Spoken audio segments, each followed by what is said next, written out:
What's up guys, welcome back to the vlog. Today we're gonna wrap the fenders on the Supra. So if you guys wanna learn how to wrap fenders, and specifically on the Supra, stay tuned to the vlog.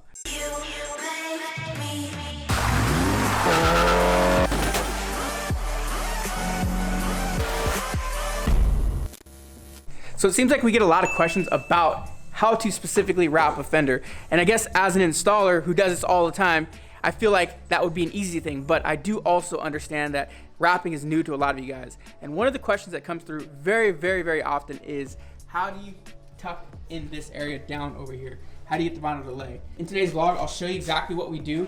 In a nutshell, it's very easy.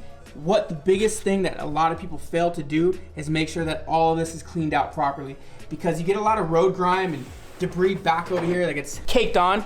And if you try to wrap directly over that, your vinyl is going to fail. No ifs, ands, or buts, it's going to fail. So make sure that it's clean. So the first thing I'm gonna do is clean it up, and then we'll get to wrapping. As I'm cleaning, I'll go through as much as I can. I'll tell you what I'm doing, what I'm using. If you do this at home, any car, doesn't matter, Supra or a Honda Civic, it doesn't matter. This is what you're gonna wanna do. Cleaning is the biggest and most important step before laying your vinyl. One of the big reasons why we have a lot of the panels removed, and in this case, this is a little over exaggerated. We removed the door because we're doing the door jamb, but with that said, it gives us a lot better access to clean out all of this. If your vinyl is gonna be sticking in this area, you wanna make sure that it's clean. So we're gonna take the vinyl to right about here. Actually, because it's off, I might go all the way in just because I have the availability to do it. But in most cases, you're gonna be right about here. But you wanna make sure all of that's clean. In the wheel well, you wanna make sure everything's clean, because this is the final resting spot of your vinyl. So you wanna make sure that it holds also alongside up here. And you can see how dirty everything gets. So the 91 isopropyl alcohol is probably the strongest alcohol you can get. You don't wanna go spray this all over the place. We're really just gonna focus on getting all the dirt and grime out of those areas. As far as prepping the surface, full clay bar. We'll get a clay bar, we'll clay bar the entire surface. The goal here is to remove any debris, any wax, and make sure all the dirt is gone. So that's what I'm gonna do, and I'll show you the process.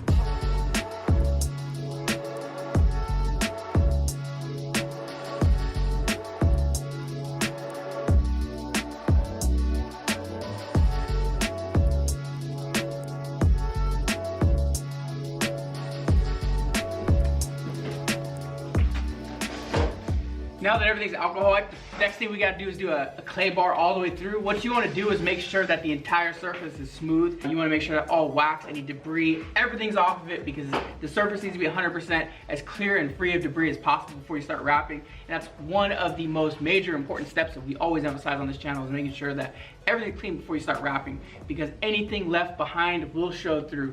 I use this all the time as my example, but if my beard hair falls out and it goes onto the panel, it will show through the materials. So you wanna make sure that everything's clean, that there's no dirt, no debris, no rocks, no dust, nothing left over, as clean as possible. 20-year-old paint here, so it's not 100% perfect. What we had to do in this case is we had to do some sanding. Customer approved that. We did we sanded out a little area that was damaged here and then also here. So that's what you see there. As far as clay barring, what we have is the Mother's clay bar. It's like a nano skin clay bar. Really cool. This thing lasts a long time.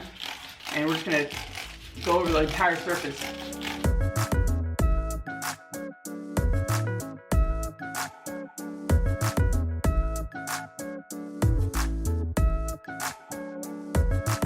Now that we have the surface alcohol wiped, all the edges clean, we have the entire panel clay barred, we can start wrapping. So that's what I'm gonna get to. I'm gonna put you guys up on the tripod. I'm gonna get you guys on the tripod and try to knock this thing out as quickly as possible, but at the same time, narrate as best as I can.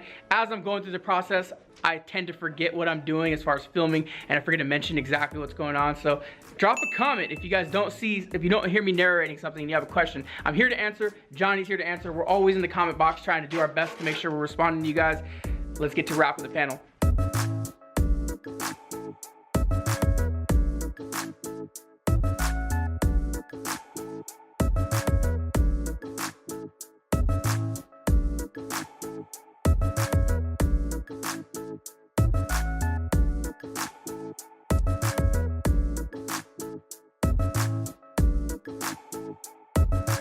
With this fender, it's fairly easy to do. It's pretty flat. If you've seen what I did, I started right here to create a hinge, and at that point I can decide which way I want to work, up or down. On this one, it's a very easy fender just to work down, get all of this sticking without any tension at all. So the whole idea is, as I'm laying the panel, I want to make sure I'm just pushing it down into place, not pulling it, not stretching it. I didn't have to use any heat. This thing was laid 100% without any heat so far. I will have to use them around the bends and corners. That's pretty normal. But you see, I was basically able to do this whole thing without any stretch. And I want to emphasize that because if you guys are wrapping the fender, avoid stretching as much as possible. You're just really setting the film in place, and that's what I did. Started here, worked my way down, and I worked my way into the corner, so everything just fell right exactly where I wanted to. And then from here, I came up here, and I pulled in a triangle method just to make sure that I got enough all the way around, and I worked around right in this area. And now what I'm left with is this in the wheel arch. So I know a lot of questions are about the wheel arch and what to do. So just continue to watch and I'll try to narrate as best as I can.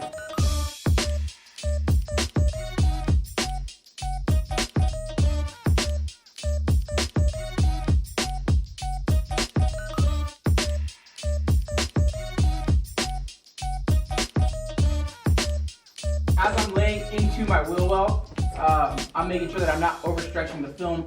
I'll give you an example of overstretching the film first. A little bit of heat. What a lot of people tend to do is they'll grab the material, doing this number, so you've already overstretched the material, and then they'll try to go like this, because it looks great. It lays out really nicely. And they'll go and push it in. So let me show you the first thing that happens with the film, just with a little bit of heat. Starts to move around again, wanting to revert back into place, and then that's going to cause the material to actually come up later on because it's going to want to shrink back to its normal form. So again, I'm going to shrink the material back into place. Got rid of the stretch. So now when I heat this, it's going to set it down into the wheel well. I'm not stretching the material, I'm just setting it down into the wheel well.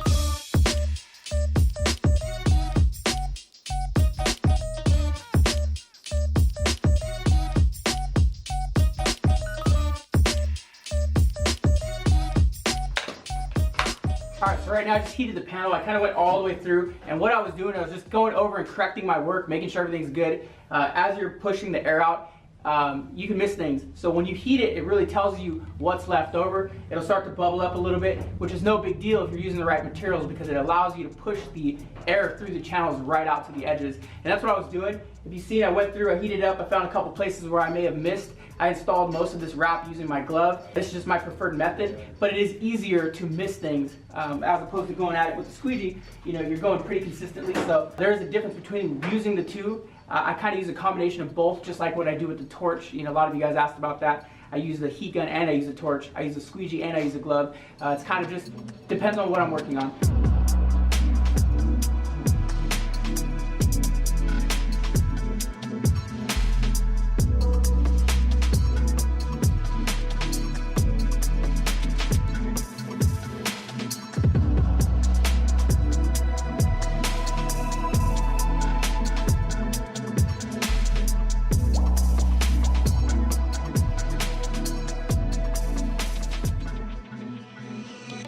So what I'm doing is I'm leaving extra material down into the recess, so when this bumper butts up, you don't see any white in between the crack. The way I'm going to do that is I laid about an inch worth of extra material, and then from here I'm going to use my blade to cut it out. But what I don't want to do is I don't want to cut on the paint. I don't want to cut, even if this is hidden, you don't want to cut on the paint. Just rule of thumb, you never want to get used to doing that.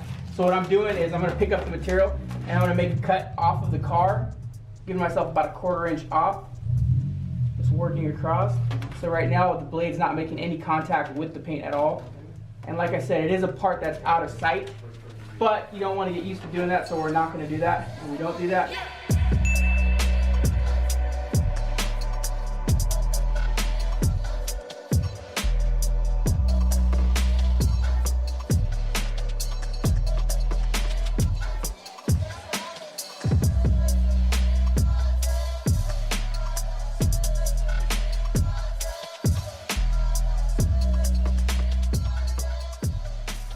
So I got the fender wrapped behind me. You guys watched the process. Like I said a minute ago, if you guys have any questions, please comment below. We'll do our best to answer. The last step that I have is to go in and post heat this entire surface. So basically I'm gonna take this guy and I'm just gonna give it a nice heat all the way through. I'm gonna read the material, I'm gonna watch it, make sure it's not moving in any way.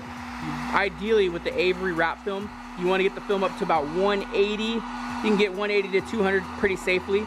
Heat up the film, read it, make sure it's not moving in any way. And if it is, address it, and this thing's ready to go.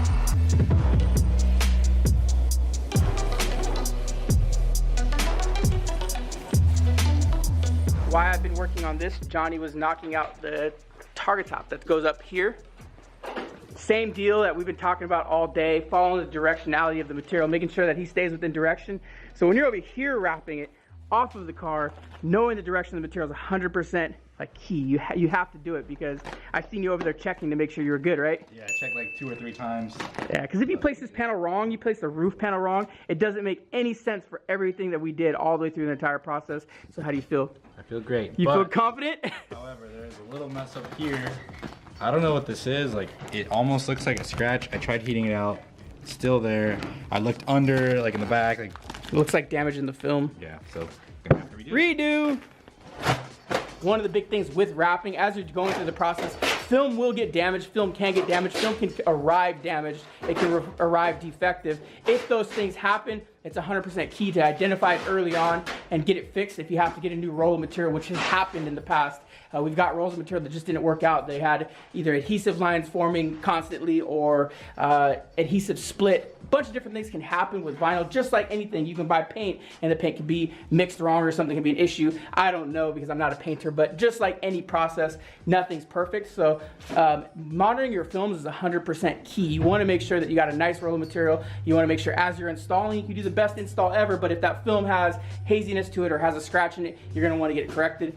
Just like Johnny said over there, the panel looks like it maybe got damaged just moving around the shop. Thing is, we're not going to leave it, so we're going to redo that whole piece. He's already ripped the thing off, and that's why we're called premium, because everything we do, that's how we do it. We got to make sure that when the customer gets this thing, there's no flaws. He's going to receive a flawless wrap. And another thing is documenting the process so you guys can see it, see exactly what's going on. Hope you guys enjoying the vlog. I hope you're enjoying the more segmented content where it's just focused around one thing. And I really, more than anything, hope that you guys are learning from it. If you're going to be wrapping cars from home, if you're going to be wrapping cars with your friends in your garage, whatever it is, it's fun. But make sure that you're tuning into the videos, understanding what you're doing before you do it so you don't waste your money or your time. That's the key, in my opinion. Just learn, enjoy, have fun with it, and you could actually make a career out of this. We have, all of us here have, and you can too.